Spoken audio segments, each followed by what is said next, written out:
안녕하세요. 대리효도와 효도가 뭔지도 제대로 구분 못하는 남편과 결국 이혼을 하게 되었습니다. 저와 남편은 어릴 적에 한 동네에서 자란 사이였어요. 집안끼리 서로 알고 지내던 사이는 아니었지만 동네가 좁았다 보니 이야기는 몇 번 들어봤던 집이었죠. 게다가 시댁이 당시 동네에서 엄청 유명한 집이었거든요. 다만 좋은 쪽으로 유명한 건 아니었어요. 한동안 동네 사람들 입에 오르내리게 만든 사건이 하나 있었는데 그게 지금은 연락도 되지 않는 남편의 친아버지가 당시 다른 사람과 눈이 맞아서 야반도주를 해버린 사건이었죠. 그냥 바람나서 집 나간 거면 며칠 구설수에 오르내리다 말았을 일인데 문제는 눈이 맞았다는 그 상대방이 다른 사람도 아니고 저희 시어머니의 오촌이모 되는 분이라는 게 문제였죠. 학렬상 시어머니한테 이모이긴 하지만 나이 차이가 5살인가 밖에 나지 않았다고 해요. 동네가 좁았을 뿐 집성촌도 아니었고 그냥 우연찮게 한 동네 살았다 뿐이지. 사실 친척관계라도 시어머니와 그분이 집안끼리도 썩 친한 관계조차 아니었답니다. 시어머니도 남편도 그때의 사건에 대해선 입도 뻥끗하지 않는데도 제가 이 정도까지 알고 있다는 건 당시에도 어렸던 제가 이 정도로 자세하게 기억할 만큼 유명한 사건이었기 때문입니다. 아무튼 그 사건을 계기로 시어머니는 동네 사람들 보기 쪽팔려 어떻게 살겠냐며 어디 먼 동네로 이사를 가게 되었죠. 당시 제가 남편하고 나이차도 있었고 집안끼리도 친한 사이도 아니었다 보니 그렇게 이사를 떠나간 뒤로는 소식도 모르고 살아왔어요. 그런데 성인이 되면서 우연찮은 기회로 재회를 하게 되었던 거죠. 처음에 서로를 알아봤던 것도 아니었고요. 연애 시작 후 그냥 이런저런 이야기하면서 과거에 어느 동네 살았었다 하는 이야기를 나누다가 그때서야 남편 집안이 한 동네에 같이 살았던 그 소문의 집이라는 사실을 알게 되었어요. 저나 남편 두 사람 다 그때의 일은 전혀 개의치 않았습니다. 20년이나 더 지난 일이기도 하고 사실 남편 아버님이 잘못한 거지 시어머니는 따지고 보면 피해자나 마찬가지였잖아요. 게다가 저희 집도 남편네가 이사를 떠나고 얼마 지나지 않아서 더 좋은 환경에서 저를 공부시키겠다는 이유로 서울로 이사를 했어요. 어릴 적에 살았던 그 동네는 더 이상 저희한테는 아무 관련이 없는 동네나 마찬가지였으니 저희가 연애를 하는 데 있어서 그때의 일이 저희 관계에 영향을 주는 일은 없었죠. 아니, 없다고 생각했다는 말이 더 맞는 말이겠네요. 남편과 연애를 시작하고 1년쯤 지났을 때 양가에서 저희가 연애를 하고 있다는 사실을 알게 되었습니다. 저나 남편이나 결혼할 나이이기도 했고 저희 집에서도 제가 연애한다는 걸 알게 되니 이번에는 결혼을 하는 거냐며 알게 모르게 압박을 주기 시작했죠. 마침 그때쯤 남편도 저와 결혼을 하고 싶다는 이야기를 꺼내왔고요. 저도 남편이랑 연애하면서 결혼에 대해서 진지하게 생각해봤던 적도 몇 번 있었다 보니 그렇게 자연스럽게 결혼 준비를 시작했어요. 시어머니도 아들이 결혼한다니 엄청 기뻐하셨는데 문제는 처음 결혼 허락을 받는다고 인사를 드리러 갔던 날 저희가 같은 동네에 살았다는 사실을 알게 된 순간부터 시어머니의 반응이 180도 달라졌습니다. 남편 딴에는 인연도 이런 인연이 없다는 식으로 너스레를 떨면서 꺼낸 말이었는데 시어머니 입장에서는 그때의 그 과거가 동네 사람들 입에 오르내리던 그 시절이 트라우마처럼 남아있었기에 결코 환영을 할 수 없었던 상황이었던 거죠. 저야 워낙 꼬맹이 시절이었으니 그렇다 치더라도 저희 부모님은 시어머니와 같은 세대였고 시어머니 입장에서는 사실관계를 떠나서 당신을 두고 뒤에서 호박씨를 까던 동네 사람들 중에 한 명처럼 느껴졌을 테니까요. 그날 대놓고 이 결혼을 허락 못한다는 식으로 말을 하지는 않으셨지만 저희 집과 사돈을 맺기 꺼려한다는 느낌을 받았어요. 이제 결혼은 물 건너갔구나 그런 생각까지 들었습니다. 연애하는 내내 본인은 아니라고 부정했지만 시어머니를 향한 남편의 애틋함은 남달랐거든요. 어머니가 아버지도 없이 혼자 힘으로 나를 키우는데 엄청 고생하셨다 하는 이야기를 몇 번 했었고 나도 이제 다 컸으니 어머니가 이제 당신 행복을 찾으시면 좋겠다는 식으로 자주 말을 했었어요. 만약에 시어머니가 이 결혼은 허락할 수 없다고 나오면 아마도 남편은 시어머니 뜻을 거스르지 못하겠구나 싶었고 상견례 날짜를 정해야 하는데 도통 날짜를 주지 않았던 시어머니를 보니 제 예상이 어느 정도 맞았구나 싶었어요. 하지만 제 예상을 깨고 남편은 저와의 결혼을 포기하지 않았고 시어머니를 설득해냈습니다. 자식 이기는 부모 없다고 결국 결혼을 허락해 주셨어요. 그렇게 양가 상견례를 하게 되었죠. 상견례 당일 시어머니는 콕 집어서 다른 건 몰라도 그때 당시 같은 동네에 살았던 사람들은 되도록 결혼식에 부르지 않았으면 좋겠다는 식으로 먼저 말을 꺼내왔어요. 저희도 얼마 지나지 않아서 이사를 갔고 아직까지 연락을 하고 지내는 사람들은 없으니 크게 걱정 마시라는 친정어머니의 대답을 듣고 시어머니도 많이 안심하는 눈치였습니다. 상견례 후 친정어머니께서는 시어머니가 제가 같은 동네 살았던 사람이라서 무작정 결혼을 반대하는 건 줄 알았는데 결혼식장에 동네 사람들 다시 만나는 게 싫어서 저랬던 거였구나 하고 다행이라고 하셨죠. 괜히 반대하는 결혼 억지로 시켜서 귀한 딸 시어머니 눈치 보면서 살게 만드는 거 아니냐고 내심 걱정을 하셨다고 하시더라고요. 별거 아닌 이유였지만 어머니 반대에도 끝끝내 결혼 허락을 받아낸 사위도 든든하고 우리 딸 이쁨 받으며 행복하게 사는 일만 남았다고 좋아하셨어요. 그렇게 남편과 결혼을 하게 되었습니다. 친정어머니 말처럼 저도 똑같이 순탄한 결혼 생활을 하게 될 줄 알고 있었어요. 하지만 결혼을 하고 얼마 지나지 않아서부터 그 생각이 틀렸다는 걸 뼈저리게 느끼게 되었습니다. 시어머니 성격이 정말 보통이 아니었거든요.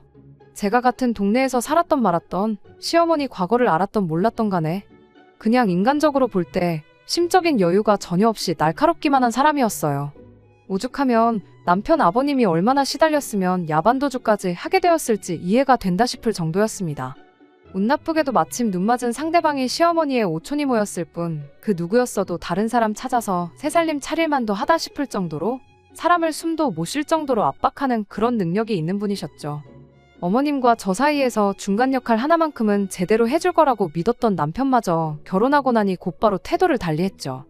시어머니와 저 사이에 무슨 일이 생기거든 무조건 아랫사람인 며느리가 숙이고 들어가는 게 맞다는 식으로 문제를 직면하지 않고 피하려고만 해왔어요.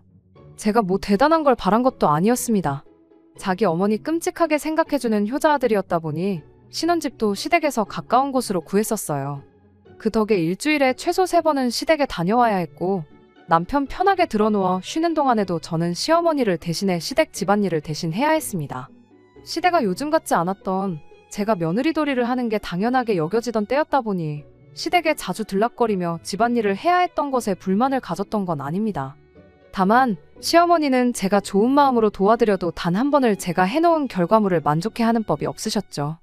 콩으로 메주를 쓴다고 해도 일단 며느리 손길이 닿기만 하면 콩이 아니라 파트로 하는 거라고 잔소리를 늘어놓는 시기였습니다. 시어머니한테서 인정을 받고 싶던 것도 아니었고 칭찬 한마디 안 해주는 게 서운했던 게 아니었죠. 단지 남편이 시어머니가 저렇게 말도 안 되는 걸로 저한테 생트집을 잡고 저를 못 살게 굴 때 그때 한 번만 제 편에 서서 어머님께 한마디만 해줬었으면 싶었어요. 정말 별것도 아니었는데 남편은 제가 그런 말을 할 때면 다른 며느리들도 다 하는 건데 뭐가 그렇게 유난이냐. 우리 어머니 같은 시어머니도 따로 없다고 직장 동료 누구 이야기를 하면서 시어머니 모시고 살면서 고된 시집살이를 참는 사람들도 있는데 너 정도면 운 좋은 줄 알라는 식으로 제게 참고 살기를 강요했습니다. 참고 넘어가서 끝날 일이었으면 참았겠죠. 처음에는 저도 참아도 보고 한 귀로 듣고 한 귀로 흘려보려고 해보고 제가 할 수 있는 방법을 총동원했었어요. 하지만 그렇게 하면 할수록 시어머니는 제가 꼬리를 내렸다고 생각하셨던 건지 저에게 더 모질게 굴기 시작했죠. 지성이면 감천이라고 언젠간 제 진심을 알아주지 않겠나 생각하며 최선을 다했지만 그런 마음가짐도 점점 옅어지기 시작했어요. 한때는 그냥 확 이혼을 해버릴까 하는 생각을 가졌던 적도 있었죠. 요즘이야 또 이혼한 게 흠이 아니라고 하지만 그 당시는 사회적 분위기가 전혀 그렇지 않았거든요.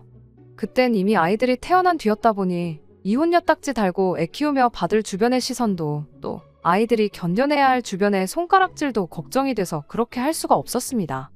그렇게 하루하루가 지나가다 보니 언젠가부턴 상처에 딱지가 생겨 굳은 살이 생기는 것처럼 시어머니 잔소리가 당연하게 느껴져서 상처가 되지도 않았어요. 오히려 저한테 잘해주면 그게 더 걱정스러울 정도였죠. 그렇게 되고 나서부터는 시어머니가 무슨 말을 해도 덤덤하게 받아들일 수 있었고 그리고 아이들이 어느 정도 자라고 나서는 일부러 직장을 구해서 맞벌이 생활을 시작했습니다. 일 핑계로 매일같이 들락날락해야 했던 시댁에도 발길을 최대한 끊기 시작했고요. 불행이라고 해야 할지 다행이라고 해야 할지 당시 남편이 회사에서 간당간당하던 시기라 제가 일하는 걸 막을 수 있는 사람은 아무도 없었습니다.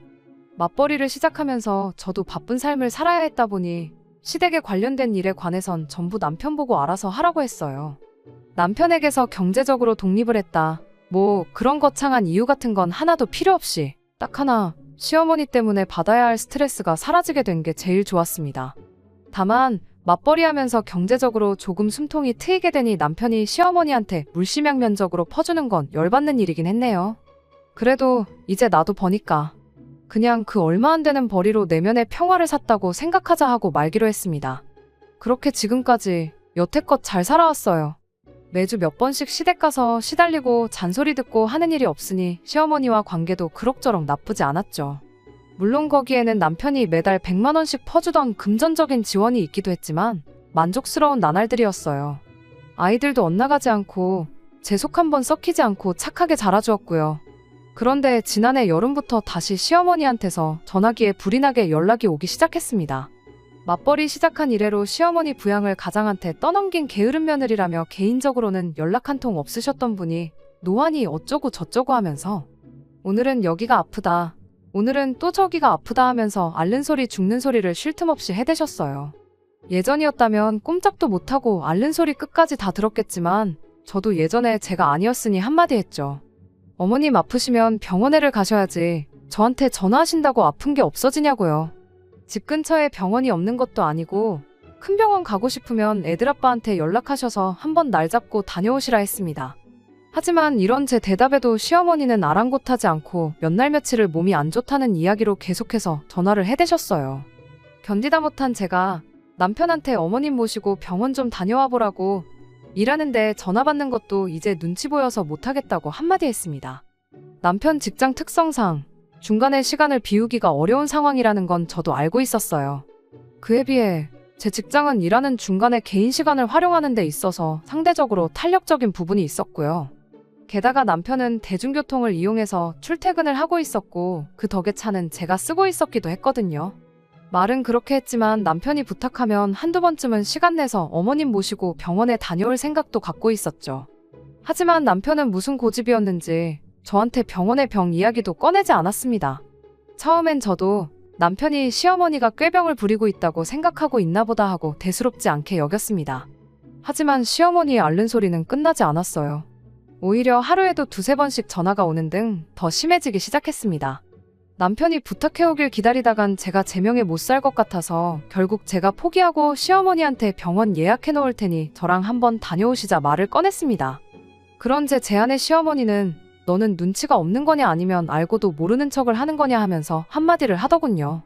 저도 마지못해 가자고 꺼낸 말이었고 본인이 안 가겠다는데 제가 억지로 끌고 갈 필요도 없어졌으니 오히려 잘 됐구나 싶었죠. 길게 설명할 것도 없이 그럼 병원에 가야 할 정도로 아프신 건 아닌 것 같으니 그렇게 알겠다고 말하고 그냥 전화를 끊어버렸어요. 성한 곳이 하나도 없이 여기저기 다 아프다 하시면서 병원은 안 가시겠다는데 제가 뭐 어떻게 해드릴 수 있는 게 없잖아요? 병원 모시고 가겠다는 말 정도면 충분히 제 할 도리는 다 했다 싶었고 그 뒤로 시어머니한테 걸려오는 전화는 전부 무시해버렸습니다. 이따금씩 전화 한 통 받아서 병원 가시고 싶으면 그때 전화하시라고 대답하기도 하고 바빠서 통화 못한다 그러고 다시 끊어버리는 식으로 시어머니와 전화통화를 최대한 피했어요. 이것도 처음엔 말 못할 만큼 스트레스였는데 워낙 시어머니 이러는 거에 이골이 났다 보니 익숙해지더라고요. 나중에는 제가 너무했나 싶은 죄책감마저 사라지더군요. 그런데 시어머니가 그동안 그렇게 몸성한 곳이 없다고 불평을 하던 게 사실은 제 입에서 직접 모시고 살겠다는 그 말 한마디를 듣기 위해 꺼낸 밑밥이었다는 걸 알게 되었습니다.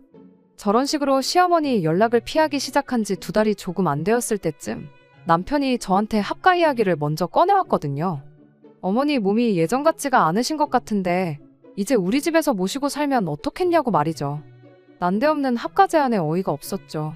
이제 애들 둘 다 대학 보내고 저도 제 나름의 커리어 쌓으면서 편하게 살 때가 되었는데 내가 무슨 부귀영화를 누리자고 이제 와서 시어머니를 모시고 살겠냐고 직설적으로 대답했어요.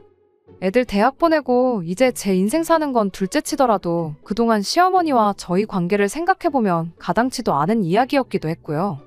그런데 남편 반응이 정말 어이가 없었습니다. 제가 그렇게 나올 거라고는 생각도 못했다는 표정으로 아무 말도 못하고 멀뚱멀뚱 저만 쳐다보고 있더라고요. 뭘 사람을 그런 표정으로 보고 있느냐고 여태까지 어머님하고 나하고 관계 생각해보면 당연한 거 아니냐고 따져 물었더니 뭐가 마음에라도 안 드는 것 마냥 어금니만 꽉꽉 깨물고 있다가 입을 열더군요. 남편은 혹여나 제 심기라도 건드릴까봐 눈치 보면서 조심조심 말을 꺼냈지만 막상 제가 시어머니를 모셔야 하는 이유는 설명 못하고 이상한 딴소리만 주절주절거리기 시작했어요. 어머님이 요즘 몸이 안 좋으신 건 너도 잘 알고 있지 않느냐면서 핸드폰으로 주섬주섬 뭘 검색하더니 지나간 뉴스를 하나 틀어주더라고요. 뉴스는 노인 고독사에 관한 기사였어요. 어머니 건강이 예전 같지 않은데 혼자 저렇게 지내고 계신 거 보면 마음이 찢어지듯 아프다면서요. 우리가 예전처럼 시댁에 자주 왕래하는 것도 아니지 않느냐며 요즘 부쩍 외롭다는 말도 자주 꺼내시는데 둘째도 대학 가고 그러니 집에 방도 남지 않냐며 이참에 어머님 오시라고 해서 같이 살면 좋겠다 하면서 대놓고 합가하자는 말을 하더라고요. 이 사람이 지금 무슨 소리를 하는 거래? 하는 표정으로 아무 대답도 안 하고 남편 얼굴만 멀뚱멀뚱 쳐다만 보고 있었죠. 제가 무반응으로 나오니 남편은 점점 똥줄이 타기 시작했는지 온몸을 베베꼬면서 나름대로 이유를 만들어 보려고 노력하더라고요. 우리 어머니가 올해로 나이가 몇인데 살아봐야 얼마나 더 사시겠냐며 괜히 이렇게 따로 지내다가 만에 하나 어머니가 어떻게 잘못되시기라도 한다면 나도 나지만 네 마음도 편하겠냐고 하더라고요. 그래서 무슨 말하는지 알겠다고 당신 말이 다 맞다고 동의해줬어요. 가뜩이나 가족이라고는 당신 하나밖에 없고 아들 하나만큼은 그렇게 끔찍하게 생각하시는 분이지 않냐고 당신 마음 다 이해한다고요. 아들 혼자 보내고 20년 동안 혼자 지내셨는데 이제 자식돌이 할 때가 된 건 맞는 말이라고요. 똥마려운 강아지 마냥 온몸을 베베꼬면서 이 말 저 말 짜내기만 하던 남편 얼굴 표정이 입에 귀에 가서 걸리는 게 다 보이더라고요. 일단 첫째가 내년에는 군대를 가야 할 테니 그 방을 비워서 어머님 쓰라 그러고 애들은 그때까지 한 방을 쓰게 해야겠다면서 짐부터 빼야겠다고 하길래 애들 짐을 왜 빼냐고 당신 짐이나 빼라고 한마디 해줬습니다. 남편이 안방을 비워드리자는 거냐고 그럼 우리는 어디서 자냐고 묻길래 안방을 비우긴 뭘 비우냐고 했죠. 방에 가서 당신 짐이나 빼오라고요. 일단 급한 것만 챙겨서 시댁으로 가라고 나머지는 집 가까우니까 당신이 와서 직접 챙겨가던지 하고 빠른 시일 내로 짐 전부 다 빼라 그랬어요. 남편이 어머님 모시는데 내 짐을 왜 빼냐고 하길래 어머님 모시고 살고 싶다고 당신이 당신 입으로 말하지 않았냐고 바로 대답해줬네요. 아무리 첫째가 군대를 가도 그렇지 오빠하고 여동생하고 한 방을 쓰게 만드는 게 말이나 되냐고요. 혼자 지내시는 어머님이 걱정되면 당신이 직접 가서 모시면 되는 거 아니냐고. 나도 당신 이야기 들어보니 우리 친정부모님 생각이 나서 안 되겠다고. 애들 독립할 때까진 내가 어떻게든 참고 견뎌볼 테니 당신 장인 장모는 걱정하지 말라고 했어요. 내가 자식이니까 두 분은 내가 모실 테니 당신은 시어머니 불편한 거 없게 잘 모시고 원 없이 효도해드리라고요. 남편은 자기가 하는 말을 제가 제대로 이해를 못한 것 같다며 모시고 산다는 게 내가 어머니 집에 들어가 산다는 게 아니고 어머니를 우리 집으로 모시는 거라고 설명을 하더라고요. 그래서 제가 남편한테 이 집이 당신 혼자 사는 집이냐고 우리 네 가족 다 같이 사는 우리 집인 거 모르냐고요. 그런 중요한 일을 혼자 결정하는 것도 어이가 없고 싫다는데도 꼭 모셔야겠다고 하는데 이 일로 가족들끼리 얼굴 붉히를 만드는 것보다 당신 혼자 어머님 댁에 들어가서 사는 게 훨씬 더 좋은 방법 아니겠냐고 한마디 해줬습니다. 남편이 제 말에 꼬투리를 잡더니 그럼 이 집이 네 혼자 집이냐고 애들 의견도 한번 들어보자고 하면서 언성을 높이더니 방에 있던 애들을 거실로 다 불러내는 겁니다. 안방에서 남편하고 이야기를 나누고 있긴 했지만 애들도 눈치가 있으니 무슨 이야기 하는지 대충은 알고 있었을 거예요. 거실에 모이자마자 하나같이 입을 모아서 할머니랑 같이 살고 싶지 않다고 딱 잘라서 말을 해주더군요. 어머님이 그래도 손주인 애들한테는 저한테 하는 거와는 다르게 참 잘해주시긴 했어요. 남편도 그걸 알고 그걸 믿고 애들한테도 의견을 물어보자고 했던 거였겠죠. 다수결로 저를 찍어 누를 수 있다고 믿었나 본데 잘해주신 건 잘해주신 거고 애들도 커가면서 제가 시어머니한테 어떤 대우를 받으며 지냈는지 그리고 남편이 시댁에 가서 얼마나 아무것도 안 하고 저 혼자만 부려먹었는지 직접 두 눈으로 보고 커왔으니 시어머니를 이 집에 모셔서 함께 살게 된다면 집안 분위기가 말도 못하게 삭막해지겠다는 걸 누구보다 잘 알고 있었습니다. 그리고 뭐 아무리 첫째가 곧 군대를 간다고 해도 2년도 안 되는 짧은 기간인데 방 하나를 시어머니한테 비워주고 아무리 남매라고 해도 20살이 넘었는데 여태껏 따로 방 쓰다가 다 커서 방 하나를 같이 써야 한다는 사실도 엄청 싫었을 거예요. 남편이 할머니 모시고 사는데 불만이 있냐 없냐를 묻기도 전에 딱 잘라서 대답을 해주는데 제 속이 다 후련하더라고요. 남편이 할머니가 니들한테 그동안 얼마나 잘해줬는데 니들이 그럴 수가 있냐며 배은망덕하다고 입에 개거품을 무는데 딸아이가 남편한테 한마디 하더군요. 할머니가 자기들한테 잘해주셨던 만큼 엄마인 저에게도 똑같이 잘해주셨으면 반대 안 했을 거라더라고요. 할머니랑 같이 산다고 해서 아빠가 이 집에서 달라질 건 없지만 엄마는 아니지 않냐고요. 매일 엄마가 할머니한테 시달리면서 살게 뻔한데 그걸 알고도 모시고 살자고 하면 그거야말로 엄마한테 배은망덕한 자식이 되는 거 아니겠냐는데 20살 딸아이 말 한마디에 아무 반박도 못하고 아무 말도 못하는 남편을 보니 정말 그 맛이 깨소금 맛이었네요. 남편한테 애들 생각도 나랑 똑같은 것 같은데 더 이야기할 게 있냐고. 짐 챙기는 거 도와줄 테니까 베란다 가서 가방이나 꺼내오라고 했네요. 세상 다 잃은 표정으로 멍하니 있더니 가방 꺼내오라는 말에 혼자 급발진을 해서는 악담을 쏟아내기 시작하더군요. 너는 안 늙는 줄 아냐. 애들이 뭐를 보고 배우겠냐고. 나중에 너도 똑같이 보살핌이 필요할 때 오늘 일을 후회하게 될 거다 하면서요. 당신 여태 누구랑 대화하고 있었냐고. 어디 혼자서 딴 데 다녀왔냐고 바로 받아쳐줬죠. 당신은 당신 소원대로 시어머니 모시고 나는 친정부모님 모시겠다고 하지 않았냐. 당신이 원하는 대로 자식이 부모 책임지는 모습을 보여줬는데 혼자 딴소리를 하고 있냐고요. 애들 앞에서 이 문제로 나도 더 투닥거리기 싫으니 얼른 가서 짐이나 싸라고 했습니다.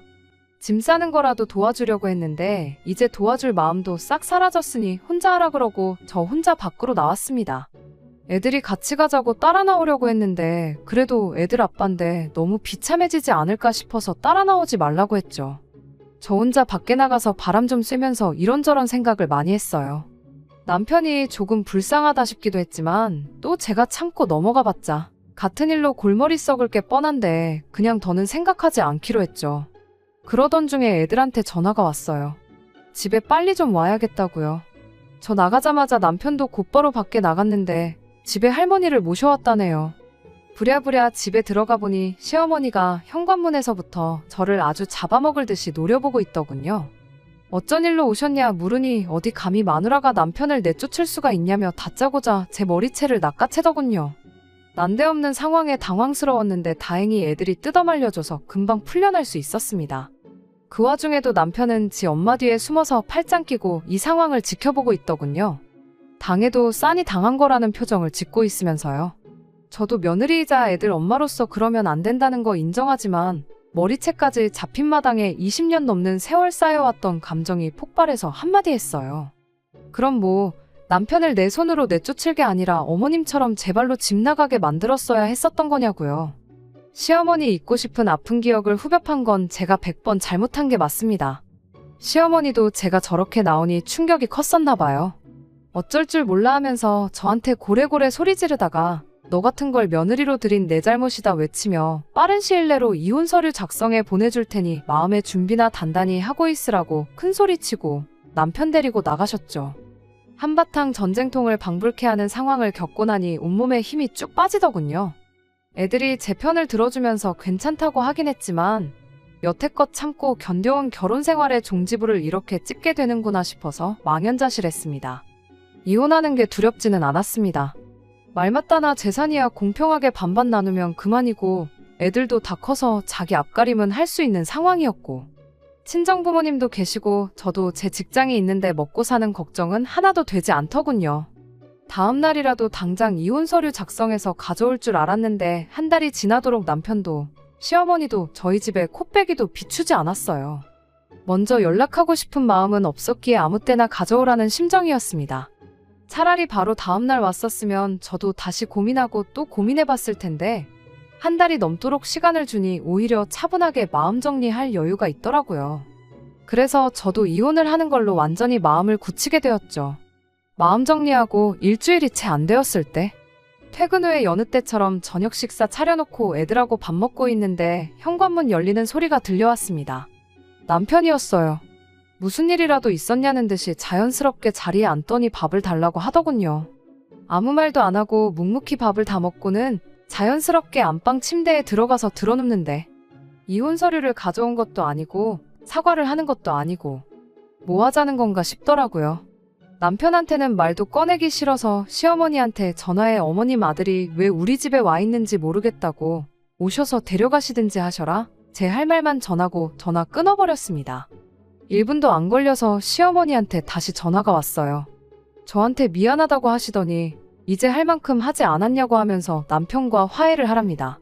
이혼시킨다고 하시더니 왜 이제 와서 말을 바꾸시냐고 나는 내 마음 바꿀 생각이 없다고 말했어요. 어머님은 다 늙어서 효도받아야 할 상황에 당신이 아들 뒷바라지를 해주게 생겼냐고 그냥 원래 살던 대로 혼자서 편하게 지내고 싶으니 이제 와서 남편을 다시 데려가랍니다. 합가하자고 난리칠 땐 언제고 소원대로 합가시켜줬더니 이제 와서 마음을 바꾸시면 어떡하냐. 남편만 혼자 보낸 게 아니라 우리 집에 들어와서 사셨어도 한 달 만에 이렇게 마음을 바꾸셨을 거냐 따지니 아무 말도 못 하시더군요. 합가해서 며느리가 모셔주고 살 줄 알았는데 혼자서는 밥도 못 차려 먹는 아들 뒷바라지 하려니 혹이 하나 생기신 것 같아 그러시냐고 일 없다 말하고 다시 전화 끊었습니다. 그 와중에 아무 일도 없었던 것처럼 방에 들어가 있던 남편이 제가 통화하는 내용을 들었는지 갑자기 뛰쳐나와선 너는 시어머니한테 말버릇이 그게 뭐냐고 저한테 화를 내더라고요. 싹싹 빌어도 모자랄 판에 정신 못 차리고 저러는 걸 보니 역시 괜히 마음 약해져서 남편을 다시 받아주지 않기를 잘했다 싶었죠. 그날 어머님이 내 머리채 잡고 폭언을 했던 것 말고도 여러 가지 증거도 가지고 있으니 좋은 변호사부터 알아보라고 했어요. 처음 말했던 대로 이혼 서류 작성해서 가져오면 소송까지는 가지 않겠다고 단호하게 말했죠. 남편은 씩씩거리더니 다시 집을 나갔어요. 그리고 며칠 뒤에 말했던 대로 이혼 서류를 가져왔고 얼마 전에 결국 남편과 이혼 서류 접수하고 길고 긴 결혼 생활의 종지부를 찍기로 했습니다. 남편이 이혼하고 시댁으로 갔는지 어머님한테 애물단지 취급받다가 시댁에서도 쫓겨났을지는 궁금하지도 않아요. 다만 이혼 서류 접수하려고 만났던 그날 몰골이 아주 말이 아니더군요. 조강지처 말이라도 잘 들었으면 적어도 저렇게 어디 가서 애물단지 취급은 받지 않았을 텐데 싶었어요. 그간 살아온 정이 있으니 저 사람이 어디 가서 밥은 제대로 얻어먹고 다닐지 걱정이 되긴 했는데 마음 굳혔으니 더 이상 신경 쓰지 않으려고 합니다. 저는 충분한 기회를 줬었고 남편은 그걸 제 발로 차고 나갔으니 그 값은 자기가 치러야겠죠. 우리 아들도 군대 다녀와서 몇 년 뒤면 결혼을 하겠다고 하겠죠. 저도 누군가에게는 시어머니가 될 사람입니다만 적어도 제 시어머니 같은 사람만은 되지 말아야겠어요. 이렇게 모든 게 다 끝나고 나니 적어도 제 마음 하나만큼은 홀가분하네요. 끝까지 들어주셔서 감사합니다. 오늘의 사연은 여기까지입니다. 구독과 좋아요, 알람 설정 부탁드리고 더 좋은 사연으로 다시 찾아뵙겠습니다. 감사합니다.